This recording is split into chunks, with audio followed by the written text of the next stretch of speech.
Em um churrasco no quintal, a enteada do meu marido apontou o dedo na minha cara e latiu. Faça o seu trabalho, empregada. Eu retruquei. Cuidado com a boca. Meu marido correu, me deu um tapa e gritou. Você não passa de uma pobre aproveitadora. Saia da minha casa. Eu não disse uma palavra. Arrumei minhas coisas em silêncio e fui embora. Na manhã seguinte ele me ligou em pânico. Pela primeira vez na vida, ouvi meu marido chorando.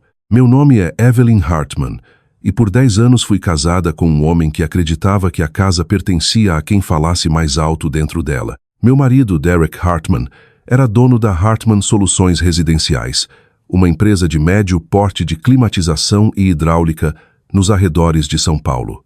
Se você perguntasse a ele, diria que construiu o negócio do zero com garra, charme e uma velha picape Ford que tinha mais ferrugem do que tinta quando começou. Essa era a história que ele gostava de contar nos churrascos, nos cafés da manhã do clube de negócios local e nos jantares beneficentes da igreja, geralmente com uma mão enrolada em um copo de caipirinha e a outra descansando no meu ombro, como se eu fosse parte da mobília. As pessoas adoravam Derek. Ele tinha aquela confiança brasileira fácil que alguns homens usam como jaqueta de couro, desgastada, familiar, perigosa o suficiente para fazer estranhos confiarem nele. Ele lembrava nomes, dava tapinhas nas costas, pagava rodadas, doava para times de futebol infantil e conseguia vender um novo aparelho de ar-condicionado para um morador nervoso antes do cafezinho esfriar. Eu era mais quieta, não exatamente tímida, mas cuidadosa. Escutava antes de falar. Lia contratos antes de qualquer um assinar. Lembrava qual técnico tinha mãe doente, qual cliente odiava ser chamado antes do meio-dia, qual fornecedor nos daria 3 dias a mais se eu pedisse com educação e qual precisava de tudo por escrito. Derek chamava isso de coisa de escritório, como se o escritório fosse uma gaveta de bagunça onde coisas pequenas desapareciam, mas coisas pequenas impedem uma vida de desabar. Quando me casei com ele, a empresa tinha 12 funcionários, 2 picapes, uma contadora de meio período e uma pilha de faturas não pagas em uma caixa de sapato debaixo da mesa dele. No nosso 10-grau aniversário, tínhamos 38 funcionários, 6 vans de serviço, um contrato de manutenção comercial com 3 clínicas hospitalares e fluxo de caixa estável, o suficiente para Derek começar a se chamar de líder empresarial local. Ele usava essa frase como uma coroa. Eu não tinha cargo. No começo ajudei porque eu amava. Depois, ajudei porque o negócio precisava de mim. Eventualmente ajudei porque se eu parasse, a folha de pagamento poderia não rodar, o seguro poderia vencer, as renovações de licenças poderiam ser perdidas, ou algum cliente desesperado poderia ligar em uma noite gelada de julho e não encontrar ninguém do outro lado que soubesse o que fazer. Derek nunca me pediu para largar meu emprego de gerente de escritório em uma clínica odontológica. Ele só ficava dizendo, amor, preciso de você essa semana, até que uma semana virasse uma década. A filha dele, Alina, tinha 6 anos quando a conheci. Tinha pernas finas, olhos castanhos grandes e o hábito de dormir com um punho fechado na manga da minha camisa de pijama depois que a mãe a deixava tarde nas noites de sexta. Naquela época, ela me chamava de tia Evelyn e eu nunca forcei mais. Trancei o cabelo dela mal, preparei lanches que ela às vezes esquecia no carro, sentei em jogos de futebol na chuva e aprendi quais nuggets de frango ela considerava aceitáveis e quais eram, nas palavras dela, nuggets falsos. Por muito tempo, pensei que o amor poderia crescer quieto o suficiente para que ninguém se sentisse ameaçado por ele. Eu estava errada. Conforme a Lina crescia, Derek mudou a história da nossa casa. Não de uma vez. Isso teria sido fácil demais de notar. Aconteceu em piadas, pequenas correções, frases jogadas com um sorriso. Evelyn gosta de ficar ocupada. Não se preocupe, ela cuida da papelada. É boa com as coisas chatas. Depois, após um ano lucrativo, quando comprou a casa na Rua das Acácias e colocou uma churrasqueira de pedra no quintal, a linguagem afiou. Minha casa, minha empresa, meu dinheiro. No começo, eu dizia a mim mesma que ele não queria dizer daquele jeito. Homens como Derek amavam o som da posse. Talvez isso o fizesse se sentir seguro, mas as palavras molharam as paredes. Molharam a Lina também. Aos 16 anos, ela tinha se tornado bonita de um jeito duro e polido, com mechas caras, unhas acrílicas e o tipo de confiança adolescente que vinha de saber que o pai culparia qualquer um menos ela. Ela não me pedia mais ajuda, exigia. Deixava pratos na bancada e roupa suja no corredor. Depois revirava os olhos quando eu lembrava que ela já era grande o suficiente para arrumar a bagunça. Derek sempre ria. Ela é criança, Evelyn. Está sob pressão. Não seja tão sensível. Naquele sábado de junho, organizamos o churrasco da empresa. Derek adorava essas festas porque permitiam que ele performasse o sucesso na frente de uma plateia. O quintal estava enfeitado com luzes de café. A churrasqueira rodava desde o amanhecer e mesas dobráveis alinhadas na varanda com toalhas verde-amarelas, as cores que Derek insistia em usar em todo evento da empresa, como se lembrassem a todos de onde vinham seus contratos mais lucrativos. Funcionários vieram com cônjuges e filhos. Vizinhos apareceram. Amigos de golfe de Derek ficavam perto da geladeira fingindo não comparar as picapes. Eu estava de pé desde as 6 da manhã. Marinei a carne, piquei salada, reabasteci gelo, encontrei protetor solar para o filho pequeno de um técnico e troquei o botijão de gás depois que Derek descobriu que estava vazio e anunciou: Evelyn resolve sem olhar para mim. Por volta das 16, Alina veio para fora com 2 amigas. Estavam vestidas como se tivessem entrado no evento errado. Cropped brancos, shorts jeans, óculos de sol presos no cabelo. Alina olhou para a mesa de comida, depois para mim. Cadê os pães sem glúten? Limpei as mãos em um pano. Na despensa da cozinha, segunda prateleira, você pode pegar. Ela piscou para mim como se eu tivesse falado outra língua.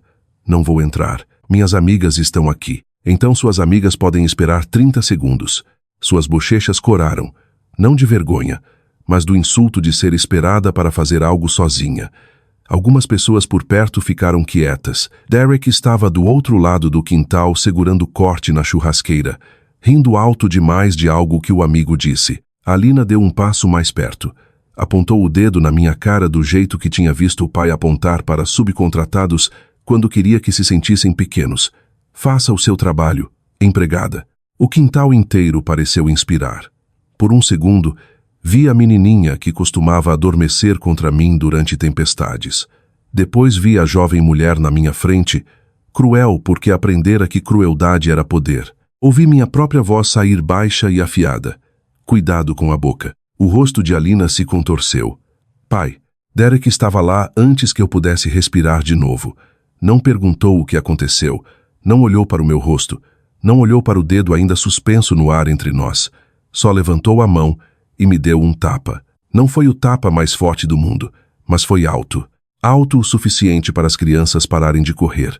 Alto o suficiente para um prato de papel escorregar da mão de alguém e cair na grama. Alto o suficiente para o que restava do meu casamento rachar na frente de todo mundo. Os olhos de Derek estavam selvagens, mas não de culpa, de raiva por eu tê-lo envergonhado.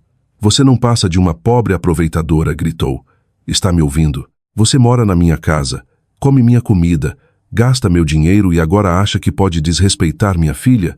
Saia, saia da minha casa. Ninguém se mexeu. Toquei minha bochecha. Estava quente sob meus dedos. Por anos imaginei o que faria se Derek finalmente cruzasse uma linha que não pudesse ser desfeita. Pensei que poderia gritar. Pensei que poderia chorar. Pensei que poderia contar a todos o que tinha feito por aquela empresa, aquela casa, aquela criança. Mas quando o momento chegou, algo dentro de mim ficou perfeitamente imóvel. Olhei para Alina. Sua boca estava aberta agora, e pela primeira vez naquela tarde, ela parecia assustada. Depois olhei para Derek. Tudo bem, eu disse. Foi só isso. Passei por ele, pela porta de vidro deslizante, para dentro da casa que eu tinha decorado quarto por quarto, pagamento por pagamento, estação por estação. A cozinha cheirava a fumaça e limão. Uma bandeja de ovos recheados estava na ilha, intocada. Minha bolsa pendurada na cadeira onde eu sempre deixava. No andar de cima, peguei uma mala do armário e arrumei como uma mulher saindo de um hotel, não de um casamento. Jeans, blusas, remédios, carregador de celular, os brincos de pérola da minha mãe, a pasta com minha certidão de nascimento, passaporte e registros antigos de imposto, meu laptop da mesa. Uma foto emoldurada de Alina aos 8 anos, segurando um bolo torto que assamos juntas, ficou para trás. Não peguei o dinheiro de Derek. Não peguei arquivos da empresa. Não peguei vingança. Quando desci, o quintal ainda estava quieto. Pelo vidro, via Derek andando de um lado para o outro, uma mão no quadril, o rosto vermelho pelo esforço de fingir que controlava a situação. Alina estava perto da mesa de comida, braços cruzados com força no peito. Coloquei a chave da casa na ilha da cozinha. Depois saí pela porta da frente. Minha amiga Diana morava a 20 minutos em uma pequena casa de tijolos, com hortênsias ao longo da varanda, e um quarto de hóspedes que ela me dizia para usar havia 3 anos. Quando abriu a porta e viu meu rosto, não fez uma única pergunta. Só deu um passo para o lado e disse: "Entre, querida." Naquela noite, coloquei meu celular no silencioso e o deixei virado para baixo na mesinha de cabeceira. Pela primeira vez em anos, não chequei o calendário da folha de pagamento, não respondi e-mail de fornecedor, não lembrei Derek sobre a inspeção de segunda ou o certificado de seguro devido ao meio-dia. Simplesmente fechei os olhos e deixei a casa que eu tinha mantido unida ficar de pé sozinha. Acordei antes do nascer do sol por hábito, meu corpo ainda convencido de que precisava vencer todo mundo no dia. Por alguns segundos, olhando para o teto desconhecido no quarto de hóspedes de Diana, estendi a mão para a mesinha esperando ver meu planner, meus óculos de leitura e o bloco onde mantinha as prioridades semanais da empresa. Em vez disso, havia só meu celular, virado para baixo, silencioso. Deixei assim. Da cozinha lá embaixo, veio o cheiro de café fresco e torrada com manteiga. Diana já tinha deixado seu Golden Retriever no quintal dos fundos, e música sertaneja tocava baixinho de um rádio antigo no parapeito da janela. Ela olhou para cima quando entrei. Dormiu alguma coisa? Um pouco. Ela deslizou uma caneca para mim sem outra pergunta.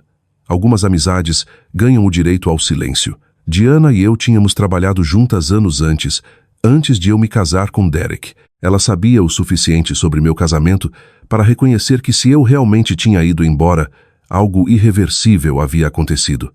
Depois de um tempo, ela finalmente perguntou: "Está planejando voltar?" Olhei pela janela da cozinha dela. "Honestamente, não sei." Ela assentiu uma vez. "Então não decida hoje. Isso pode ter sido a coisa mais sábia que alguém me disse em anos." Às 7h42, meu celular vibrou pela primeira vez. Derek. Não atendi. 1 minuto depois, outra ligação. Depois, outra. Depois, uma mensagem. "Onde estão os arquivos da folha de pagamento?" Olhei para a tela por vários segundos antes de travar. Lá de novo. Os arquivos da folha de pagamento não estavam perdidos. Nunca foram meus. Pertenciam à empresa. Estavam exatamente onde sempre estiveram. O que Derek não sabia era como acessá-los, porque nunca se importou em aprender. Às 8, outra mensagem apareceu. "Evelyn, me liga." Sem pedido de desculpas. Sem preocupação. Só outro problema para resolver. Coloquei o celular de volta na mesa e terminei meu café. Diana me observava com cuidado. "Vai atender?" "Não." "E se for importante?" Sorri triste. Tudo sempre era importante. Esse era o problema. Por 10 anos, toda emergência de alguma forma virava minha emergência. Um técnico trancado fora de um depósito de suprimentos. Um cliente ameaçando ação judicial. Um banco pedindo documentação. Derek esquecendo de renovar uma licença. Alina precisando de uma autorização assinada antes da escola. Todo mundo aprendera a mesma lição. Ligue para Evelyn. Evelyn resolve. Por volta das 8h30, meu celular acendeu de novo. Dessa vez não era Derek. Era Melissa, nossa coordenadora de folha de pagamento. Hesitei antes de atender. "Oi, Melissa." A voz dela soou aliviada. "Graças a Deus." "Evelyn, onde você está?" Tirando um dia pessoal. Houve uma pausa. Depois ela baixou a voz. "Derek não consegue entrar na folha de pagamento." Fechei os olhos. "Ele tem acesso de administrador?" "Eu sei. Ele só precisa logar no portal." "Ele diz que não sabe qual portal." "Claro que não." Por anos, ele orgulhosamente dizia às pessoas que ficava longe de bobagens de computador. Achava que isso o fazia soar como um homem de negócios prático. Na verdade, significava que outra pessoa silenciosamente cuidava de tudo que mantinha 38 famílias pagas em dia. Melissa falou de novo. "Devo guiá-lo? Você trabalha para a empresa?" "Sim." Então siga a política da empresa. Outra pausa. Você quer dizer exatamente o que eu disse. Ela entendeu. Não estava me perguntando porque não conseguia ajudar. Estava perguntando porque todo mundo estava acostumado comigo fazendo situações difíceis desaparecerem antes que alguém notasse. Depois que desligamos, me senti estranhamente calma. Não vitoriosa. Não com raiva. Só livre. Às 9h07, outra ligação. Dessa vez da Linda no banco. Quase ri. Derek tinha esquecido que havia uma revisão de crédito trimestral agendada naquela manhã. Não porque não tinha sido avisado, porque eu sempre lembrava. Deixei ir para o correio de voz. 9 minutos depois, outra ligação. Nosso corretor de seguro comercial. Depois o advogado que cuidava dos contratos de serviço. Depois 2 supervisores. Às 10 minha caixa de voz estava quase cheia. Caramba! Balancei a cabeça. Eles não estão me procurando. O que você quer dizer? Estão procurando a pessoa que mantém todo mundo conectado. Ela franziu a testa. Não entendo. Pensei por um momento. Imagine uma orquestra. Ela assentiu. Os violinistas conhecem sua música. O baterista conhece a dele. A pianista conhece a dela. Mas se o maestro desaparece, todo mundo começa a tocar em horários diferentes. Exatamente. Derek sempre acreditou que era o maestro. A verdade era que ele dava discursos do palco, enquanto alguém mais silenciosamente mantinha todo mundo junto. Por volta das 11h, Melissa me mandou mensagem de novo. Folha de pagamento processada com atraso. Funcionários estão fazendo perguntas. 5 minutos depois. Conta comercial não libera fundos até Derek assinar papelada revisada. Ele não sabe do que estão falando. Outra. Gerente do contrato hospitalar quer certificado de seguro atualizado hoje. Depois, fornecedor suspendeu entrega de equipamento desta tarde até a papelada ser corrigida. Olhei para a lista crescente. Nenhum desses problemas existia porque eu tinha sabotado algo. Todo prazo existia ontem. Todo documento esperava. Todo procedimento sempre exigiu atenção. Eu simplesmente parei de pegar luz antes que caíssem no chão. Essa percepção me acertou mais forte que o tapa de Derek. Por anos, eu não tinha só ajudado. Tinha impedido desastres que mais ninguém nem sabia que existiam. Ao meio-dia, Diana sugeriu sairmos de casa. Você precisa de ar. Ela nos levou a um pequeno café perto do fórum onde casais aposentados demoravam em sopa e torta. Pela primeira vez em meses, almocei sem checar e-mail a cada 5 minutos. No meio do sanduíche, meu celular tocou de novo. Derek. Depois imediatamente de novo. Depois de novo.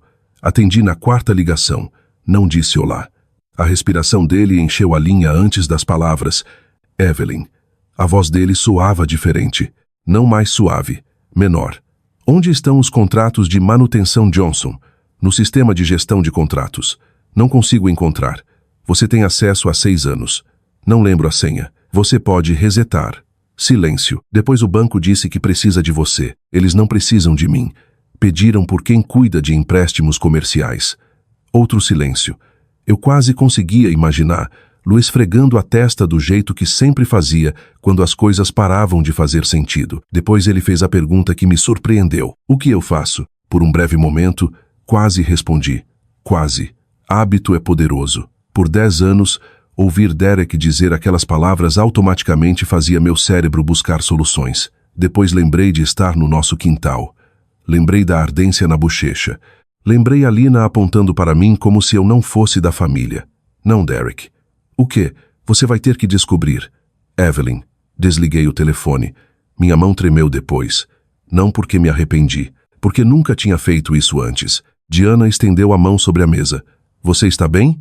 Assenti devagar. Acho que parei. O quê? Acho que foi a primeira vez em 10 anos que não resgatei ele. Ela sorriu. Já era hora. Naquela tarde desliguei meu celular completamente. Não para sempre. Só o suficiente para descobrir se o mundo realmente acabava quando Evelyn Hartman não estava lá para manter-lo unido. Não acabou. Mas em algum lugar da cidade, o primeiro dominó já tinha caído.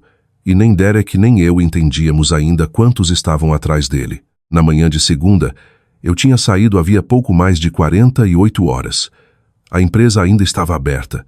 As vans de serviço ainda saíam antes do nascer do sol. Os telefones ainda tocavam. Por fora, a Hartman Soluções Residenciais parecia Exatamente a mesma. Essa era a coisa enganosa sobre fundações. Você não as nota até começarem a rachar. Passei a manhã ajudando Diana a plantar tomates nos canteiros elevados atrás da garagem dela. Minhas mãos receberam bem o ritmo comum de pressionar mudas no solo quente de São Paulo. Regá-las, tirar terra dos jeans. Pela primeira vez em anos, ninguém me interrompia a cada 10 minutos com um problema que de alguma forma era meu. Às 11, liguei meu celular de novo. Explodiu com notificações.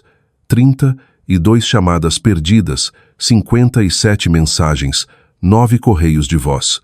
Ignorei as de Derek primeiro. Em vez disso, abri uma de Melissa. Podemos nos encontrar? Só um café, fora do expediente. Respondi com um simples sim. 1 hora depois, sentamos em um café quieto no centro.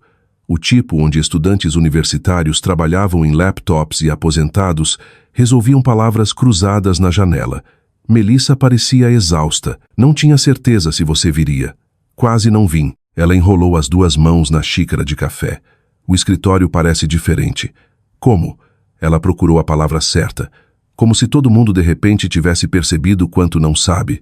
Não respondi. Ela continuou. Derek fica perguntando onde está tudo. Não mudou. Eu sei. Ele fica dizendo que os sistemas são complicados demais. Não são. Não são. Ela admitiu. Estão organizados exatamente do jeito que você construiu. Sorri levemente. Construí para que qualquer um pudesse seguir. Ela me olhou por vários longos segundos. Esse é o problema. O quê? Eles podem. Franzi a testa. O que você quer dizer? Todo mundo conhece sua própria parte. O processo de folha de pagamento, a agenda de despacho, as renovações de manutenção, o calendário de licenças. Todos conhecemos nossos próprios trabalhos. Ela hesitou. Mas ninguém sabe como tudo se conecta. Essa frase ficou comigo. Porque ela estava certa. Eu nunca tinha tentado me tornar indispensável. Muito pelo contrário. Toda planilha, toda checklist, todo lembrete de calendário existia porque eu queria que a empresa sobrevivesse sem depender de uma pessoa. Mas havia uma coisa que nunca consegui delegar. Julgamento. Quando 2 prazos colidiam. Quando um técnico ligava doente. Quando um cliente ameaçava cancelar. Quando o banco queria documentação adicional enquanto a folha de pagamento tinha que ser liberada antes do meio-dia. Alguém tinha que decidir o que importava primeiro. Isso não estava escrito em nenhum manual. Melissa suspirou. Ontem Derek passou 45 minutos gritando porque o despacho não conseguia encontrar uma fatura. Estava na nuvem, eu sei. Ele estava procurando nos armários de arquivo. Não conseguia evitar rir. Não porque era engraçado, porque era dolorosamente previsível. Derek sempre acreditou que a solução para a confusão era volume. Se algo não funcionava, falava mais alto. Se alguém discordava, falava mais forte. Passou anos acreditando que confiança podia substituir competência. Melissa mexeu o café distraidamente. Os técnicos estão nervosos.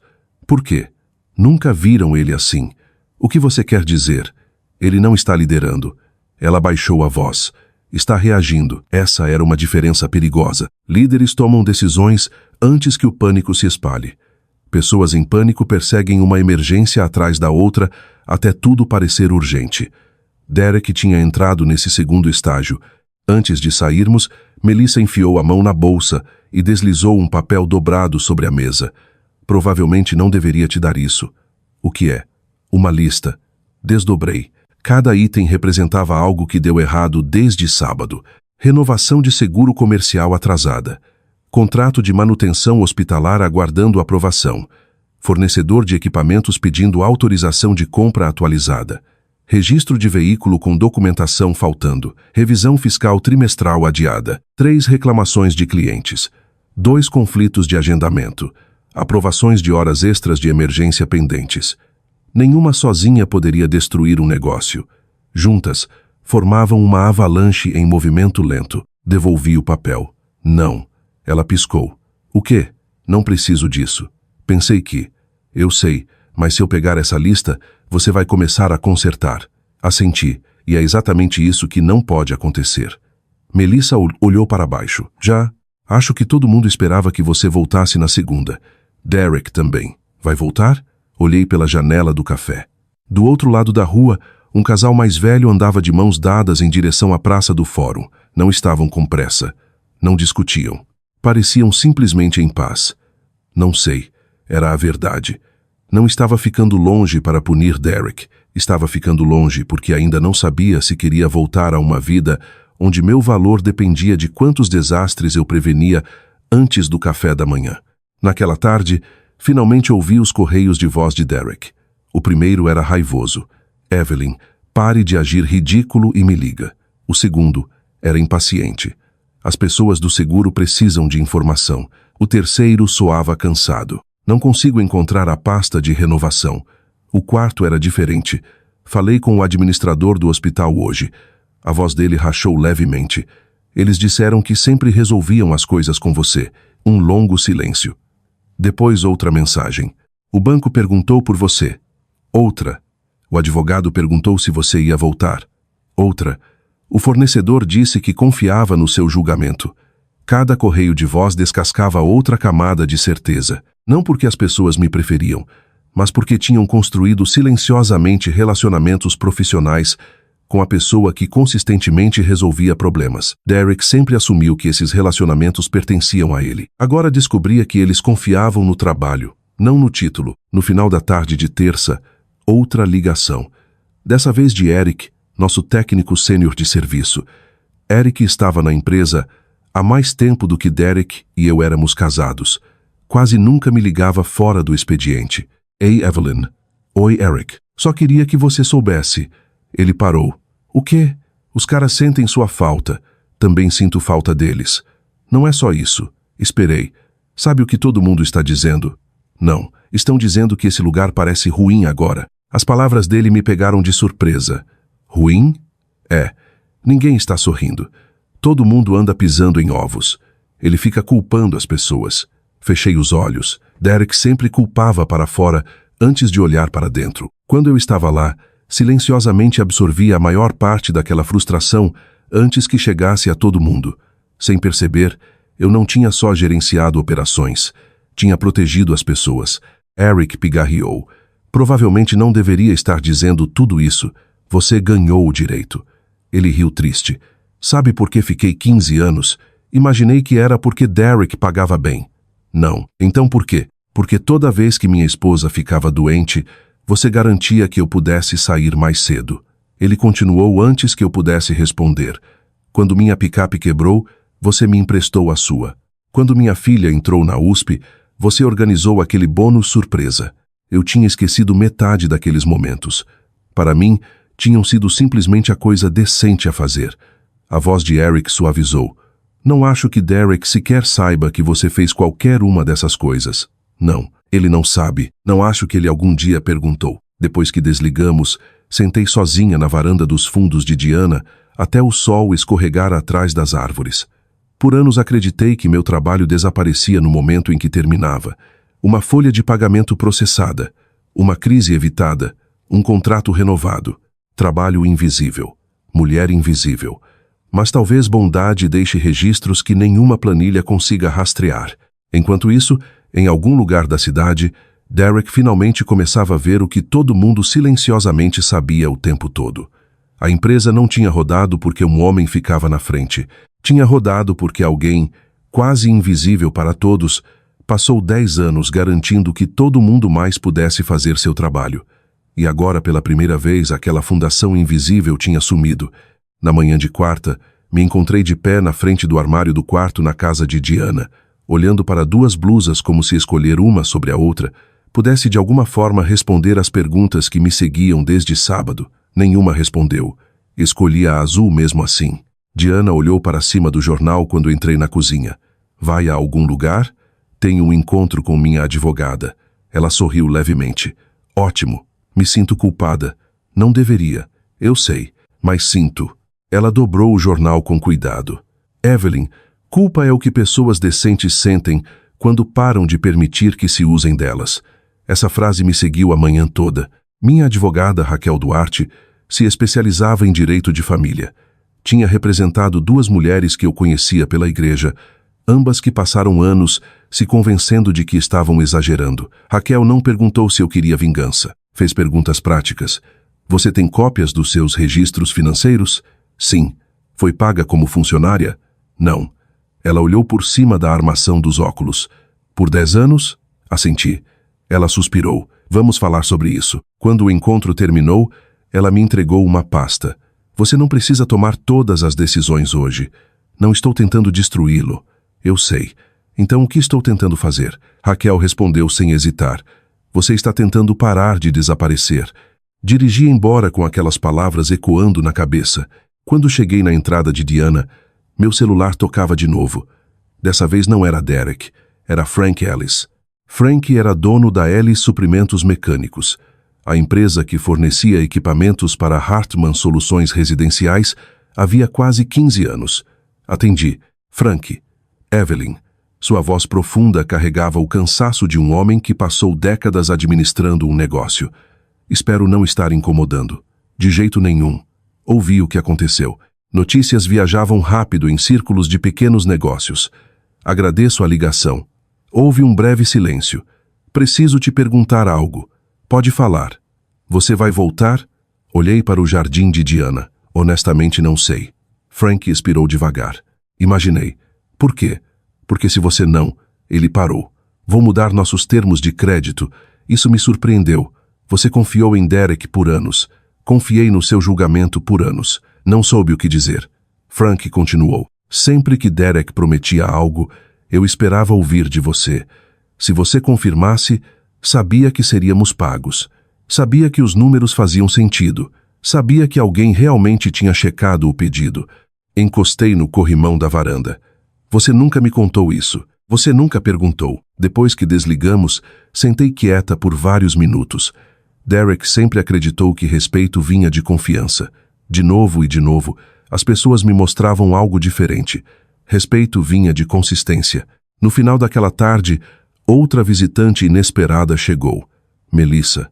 Ela parecia ainda mais exausta que no dia anterior. Sei que não deveria estar aqui. Pode entrar. Ela sentou na mesa da cozinha de Diana enquanto eu fazia chá gelado. Quase pedi demissão hoje. Virei. O que aconteceu? Derek. Ela esfregou as têmporas. Ele passou 20 minutos gritando porque ninguém conseguia encontrar o contrato hospitalar revisado. Estava no arquivo digital. Eu sei. Ele disse que alguém deve ter deletado. Alguém deletou? Ela balançou a cabeça. Estava exatamente onde você rotulou. Não consegui evitar sorrir. O quê? Ele nunca aprendeu o sistema de arquivamento. Ela riu uma vez. Não, nunca tentou. Seu sorriso desapareceu quase imediatamente. Evelyn. O quê? Preciso te contar algo. Sentei de frente para ela. Ontem o diretor de instalações do hospital veio. Meu estômago apertou. Ok. Perguntou onde você estava. O que Derek disse? Disse que você tinha tirado um tempo pessoal. E? Melissa hesitou. O diretor olhou para Derek e disse. Ela engoliu. Bem, espero que ela volte. Ela é o motivo de renovarmos esse contrato todo ano. A sala ficou silenciosa. Olhei para a condensação escorrendo no meu copo. Nunca negociei aqueles contratos. Não. Você construiu o relacionamento. Lembrei de dezenas de reuniões matinais, cartões de aniversário escritos à mão para gerentes de escritório, checagens após tempestades para garantir que os prédios deles estavam seguros, resolvendo pequenos problemas antes que virassem caros. Nada parecia extraordinário. Parecia simplesmente profissional. Melissa olhou para as mãos. Tem mais. Me preparei. Os técnicos tiveram uma reunião esta manhã. Derek estava lá. Pediram que ele não estivesse.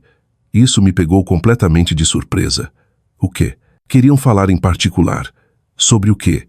Ela enfiou a mão na bolsa e me entregou uma folha de papel dobrada. Sei que você disse que não queria documentos. O que é isso? Leia. Desdobrei a página. 34 assinaturas.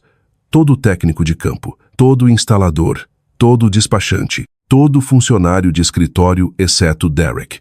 No topo alguém tinha digitado uma única frase.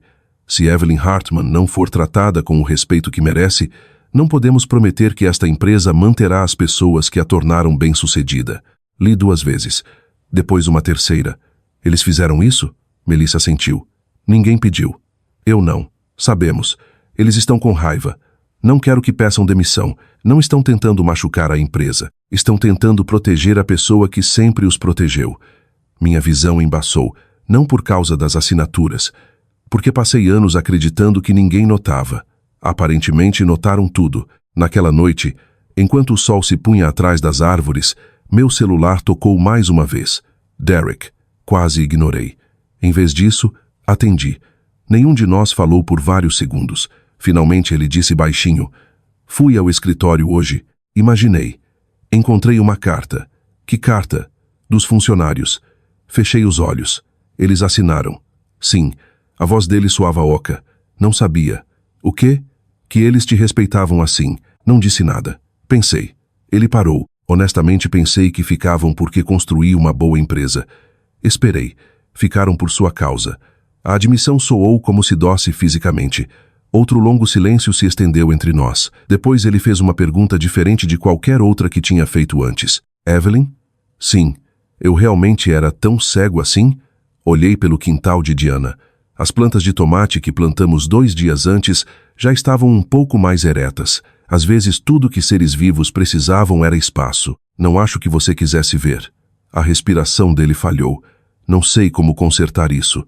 Pela primeira vez desde que saí, acreditei nele. Não estava perguntando onde um arquivo estava, ou como resetar senha, ou qual cliente precisava ligar. Estava perguntando algo muito mais difícil. Como reconstruir confiança depois de passar anos derrubando a pessoa que silenciosamente construiu sua vida? Eu não tinha resposta, nem ele. E talvez fosse exatamente onde a verdadeira prestação de contas tinha que começar.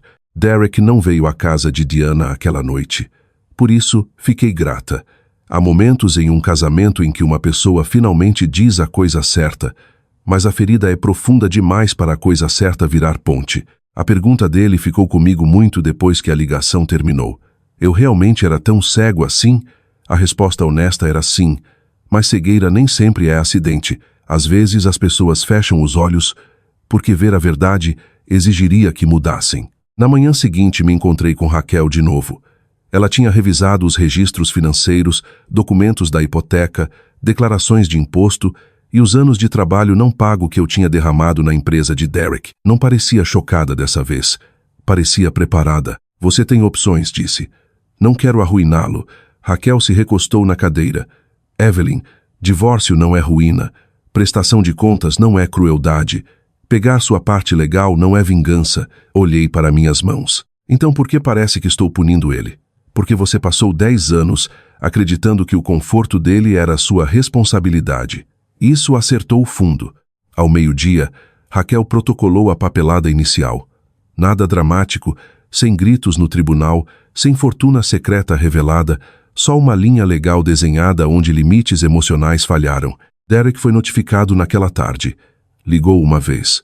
Não atendi. Em vez disso, dirigi para uma trilha tranquila de caminhada perto do rio e sentei em um banco debaixo de uma árvore, ouvindo cigarras zumbirem no calor.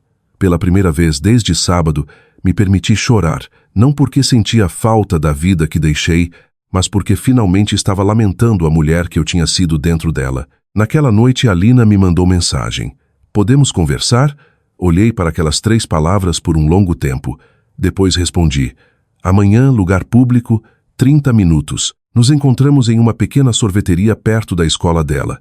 Alina chegou sem maquiagem, vestindo um moletom grande apesar do calor. Parecia mais jovem que 16 anos, mais jovem que a garota que tinha apontado para mim no quintal. Sentou de frente para mim e torceu um guardanapo nas mãos. "Desculpa", sussurrou. Esperei. "Sei que não é suficiente." "Não", eu disse gentilmente. "Não é." Os olhos dela encheram. Encontrei e-mails. "Que e-mails?" "Os sobre meu programa de verão. E os formulários de bolsa. E quando mamãe esqueceu de mandar meus registros médicos para o acampamento." Lembrei de tudo. Ela engoliu com força. "Você fez tudo isso?" "Sim, e te chamei de empregada." A palavra pairou entre nós, feia e pequena. Alina começou a chorar, não alto, mas com a vergonha impotente de alguém finalmente se vendo claramente. "Pensei que papai era quem cuidava de tudo." "Eu sei. Ele disse que você gostava de fazer essas coisas. Eu gostava de te ajudar." Ela olhou para cima, mas não de ser tratada como nada. Não disse nada porque ela precisava se ouvir dizer. Alina limpou o rosto com a manga.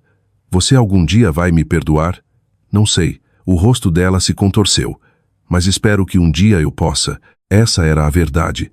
Não punição, não performance. Só verdade. 2 semanas depois, Derek pediu para me encontrar no escritório de Raquel.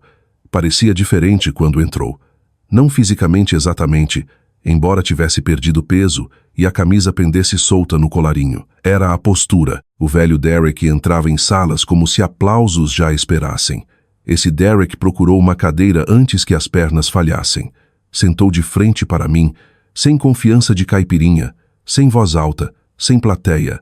Só um homem e as consequências que tinha conquistado. Não estou pedindo para você voltar, disse. Ótimo. Ele assentiu, aceitando o golpe. Pensei que tinha construído tudo.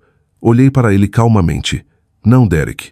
Nós construímos. Os olhos dele avermelharam. A diferença é que eu nunca precisei que todo mundo soubesse. Cobriu a boca com a mão. Por um longo momento, não conseguiu falar. Depois sussurrou. Desculpa. Acreditei que ele quis dizer. Também sabia que desculpa não podia desfazer um tapa, não podia desaprender a crueldade de uma filha, nem devolver 10 anos de trabalho invisível. Então eu disse, espero que você se torne o tipo de homem que nunca faz outra mulher provar seu valor indo embora. Isso foi a coisa mais próxima de misericórdia que me restava. O divórcio levou 6 meses. Recebi um acordo justo, incluindo compensação ligada ao meu papel no crescimento do negócio, e Derek ficou com a Hartman Soluções Residenciais, embora não o império que imaginara. Vendeu a casa grande na Rua das Acácias, se mudou para um lugar menor perto do escritório e contratou um gerente de operações com salário que o teria enfurecido se alguém tivesse sugerido me pagar o mesmo 5 anos antes. Vários funcionários ficaram, alguns saíram. A empresa sobreviveu, mas mais humilde, assim como ele. Alina e eu não viramos mãe e filha de novo da noite para o dia. A vida não é tão arrumada. Mas uma vez por mês ela me pedia para tomar café e às vezes me contava sobre a escola, inscrições para a faculdade e o trabalho lento e desconfortável de se tornar mais gentil que a casa que a criou. Quanto a mim, abri uma pequena firma de consultoria, ajudando empresas familiares a construir sistemas que não dependessem de sacrifício invisível. Meu primeiro cliente foi uma viúva que administrava uma empresa de telhados com os 2 filhos. O segundo foi dono de uma padaria que não tirava férias havia 12 anos. Ensinei o que aprendi do jeito difícil. Se uma pessoa está segurando tudo, o negócio não é forte. Está de pé em uma pessoa que ninguém lembrou de agradecer.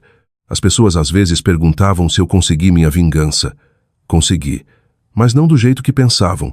Não queimei a vida de Derek.